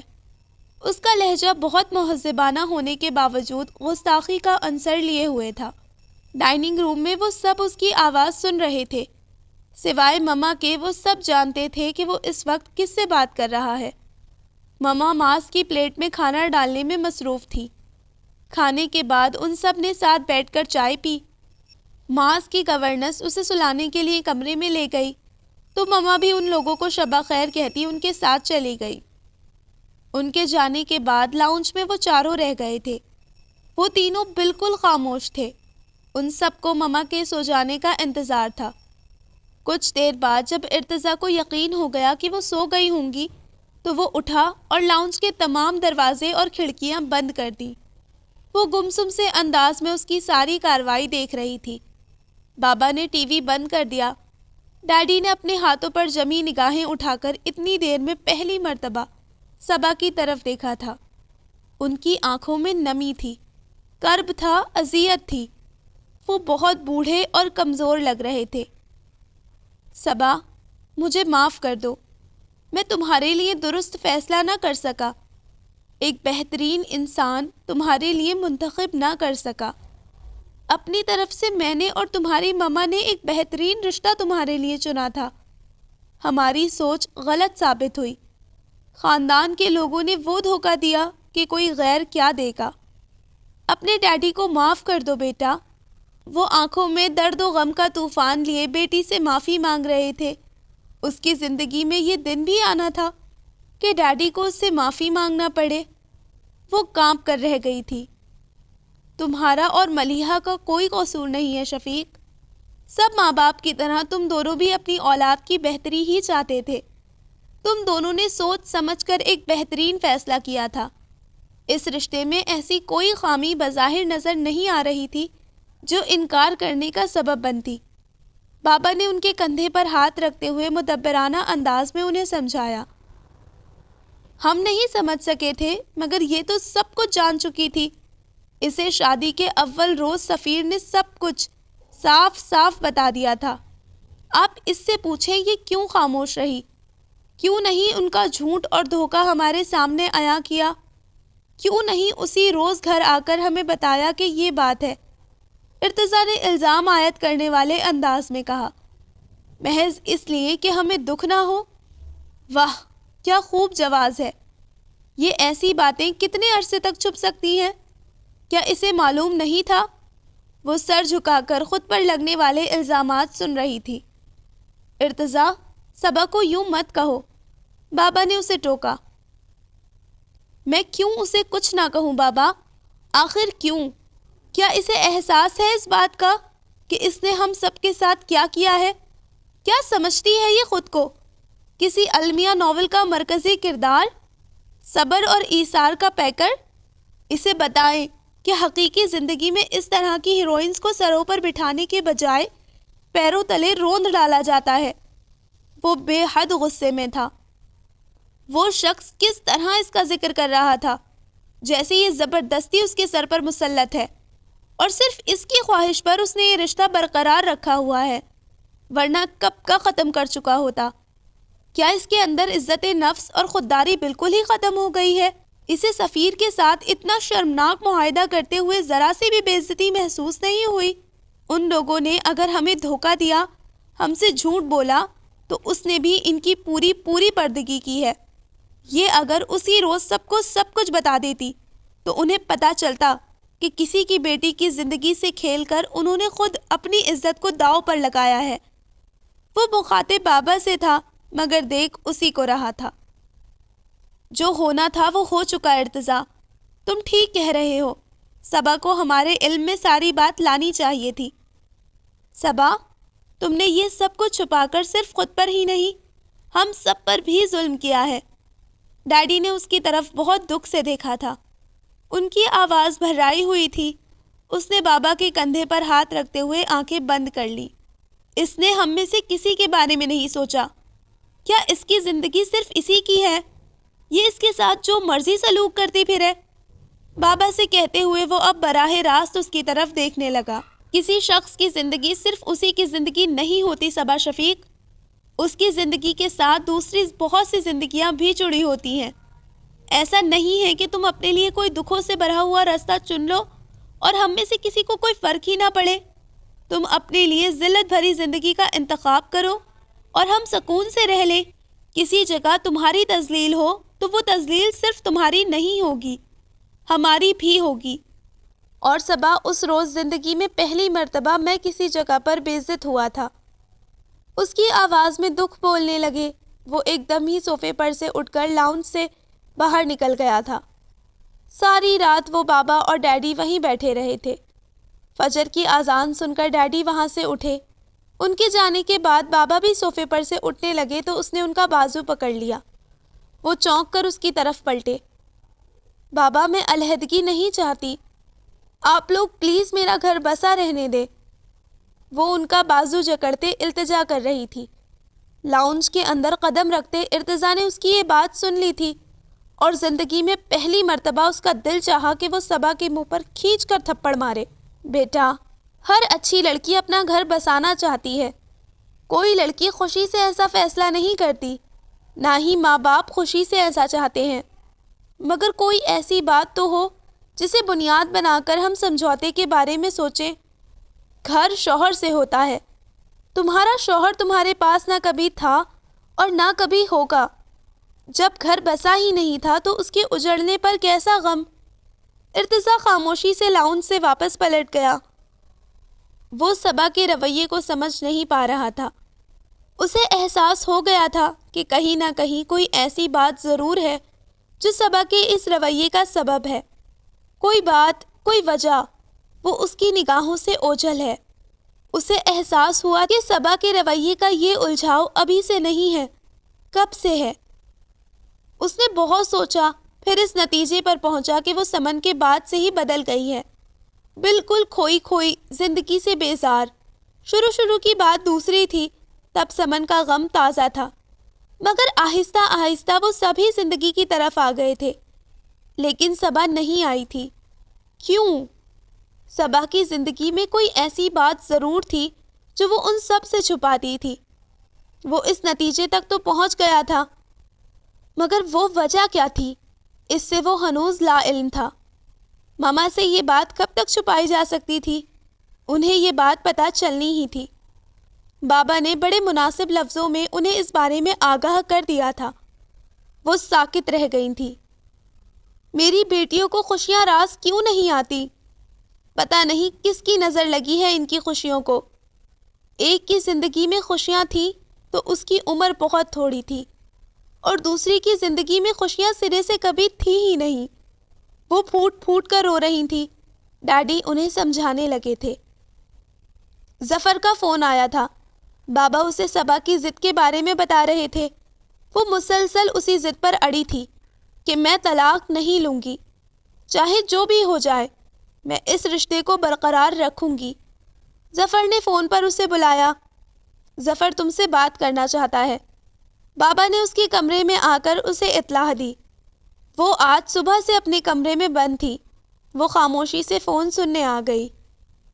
صبا، اب تم کچھ نہیں بولو گی، اب جو فیصلہ ہوگا وہ ہم لوگ کریں گے۔ بہت کھیل چکی تم اپنی زندگی کے ساتھ۔ اس کا انداز حکمیہ تھا۔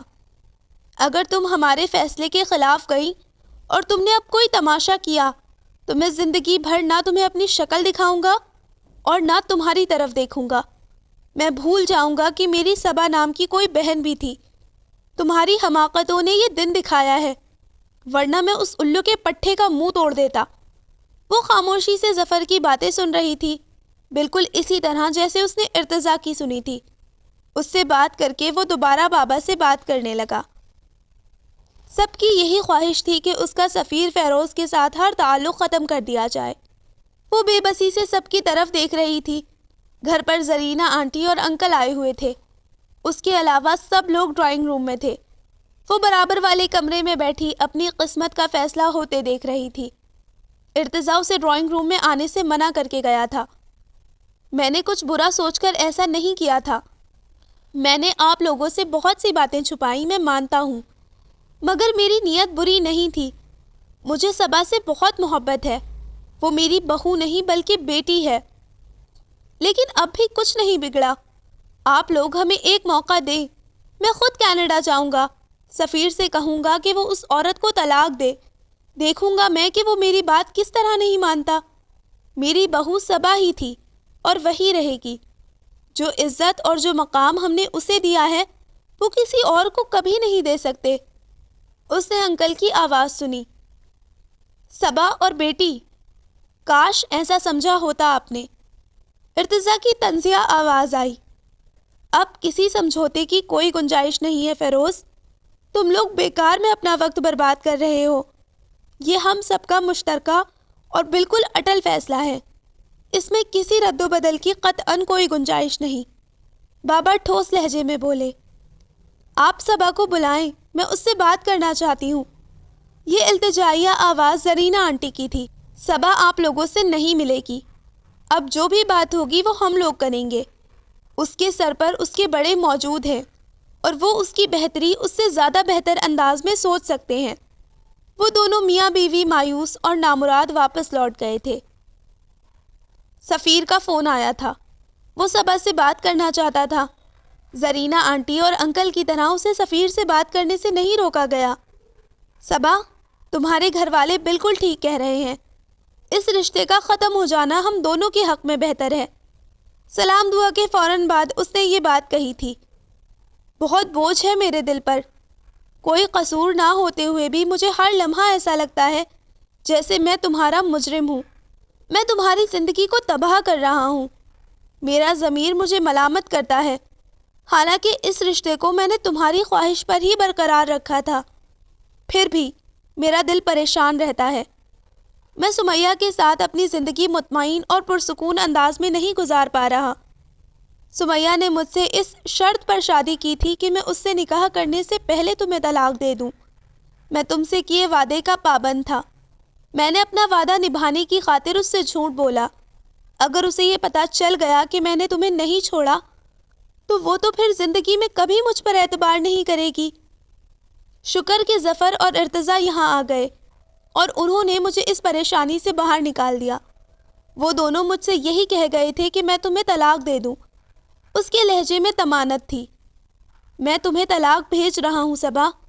مجھے پتا ہے تمہیں اس بات سے بہت دکھ ہوگا، مگر صبا یہ تمہارے اور میرے لیے بہت اچھا فیصلہ ہے۔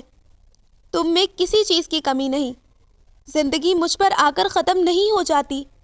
دیکھنا، تمہیں ایک بہت ہی محبت کرنے والا شخص ملے گا، وہ جو تمہاری زندگی کو خوشیوں سے بھر دے گا۔ اس کے الوداعی جملے اسی طرح دعاؤں سے بھرے ہوئے تھے جیسے آپس میں رسمی تعلق رکھنے والے دو افراد ایک دوسرے سے ہمیشہ کے لیے جدا ہونے سے پہلے ادا کرتے ہیں۔ وہ شے جس کی سب کو تمنا تھی، آزادی کا وہ پروانہ اس کے ہاتھ میں آ گیا تھا۔ وہ حیران ہو رہی تھی کہ یہ لوگ اس بات پر اتنے افسردہ ہیں۔ ان کی خواہش پوری ہوئی ہے، بجائے خوش ہونے کے وہ لوگ رو رہے تھے۔ اس نے لاؤنج میں لگی اس تصویر کو ایک نظر دیکھا۔ اب وہ اس تصویر کے سامنے کبھی سفیر فیروز کی بیوی کی حیثیت سے جا کر کھڑی نہیں ہو سکے گی۔ تم نے دیکھا نا، میں نے اس نام کو اپنے نام کے ساتھ جوڑے رکھنے کے لیے کتنی کوشش کی۔ دیکھا نا تم نے، مگر یہ لوگ، انہوں نے مجھ سے وہ نام چھین لیا۔ میں اپنا گھر بسائے رکھنے کے لیے جس حد تک جا سکتی تھی گئی، مگر سب ختم ہو گیا۔ وہ اس تصویر سے نگاہیں ہٹا کر اپنے ہاتھوں میں سر تھام کر بیٹھ گئی۔ صبا، اس طرح اکیلی مت بیٹھو۔ وہ اس کے برابر میں بیٹھ گیا۔ ماما کے پاس جا کر بیٹھو، دیکھو انہیں، وہ رو رہی ہیں، انہیں چپ کرواؤ۔ وہ اس کا ہاتھ پکڑ کر اسے وہاں سے اٹھانے لگا۔ وہ اٹھ کر اس کے ساتھ مما کے پاس آ گئی۔ میں کہتی تھی نا کہ میرا دل جھوٹ نہیں بول رہا، مجھے صبا خوش نہیں لگتی۔ انہوں نے روتے ہوئے اس کا سر اپنے سینے سے لگا لیا۔ وہ چپ چاپ ان کے سینے سے لگی رہی۔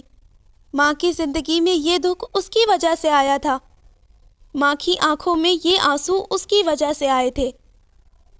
ارتضیٰ کے منہ سے یہ بات سن کر مما خوشی سے گنگ رہ گئی تھی۔ انہیں یقین ہی نہیں آ رہا تھا اس بات پر۔ مما، بابا، ڈیڈی، ان تینوں کے چہروں پر ارتضیٰ کی بات نے خوشیوں کے رنگ بکھیر دیے تھے۔ تم سچ کہہ رہے ہو ارتضیٰ؟ اس نے اس بات میں سر ہلایا تو وہ رو پڑی۔ میں اب سوچتا ہوں کہ کاش پہلی مرتبہ جب یہ بات بابا نے مجھ سے کہی تھی میں ہاں کر دیتا تو ہماری زندگیاں کسی المیے سے دو چار نہ ہوتی۔ وہ افسردگی سے بولا۔ میرے دل میں یہ بات آئی تھی ارتضیٰ، لیکن پھر میں نے سوچا کہ تم نہیں مانو گے، اس لیے خاموش رہا۔ تم نے بہت اچھا فیصلہ کیا ہے ارتضیٰ۔ بابا بیٹے سے بہت خوش نظر آ رہے تھے۔ اس نے باپ کا سر فخر سے اونچا کر دیا تھا۔ So listeners, this was the end of the بن روئے آنسو ایپیسوڈ نمبر 8۔ انشاءاللہ جلد ہی ملتے ہیں ایپیسوڈ نمبر 9 کے ساتھ۔ تب تک اپنا خیال رکھیے، دعاؤں میں یاد رکھیے۔ اللہ حافظ۔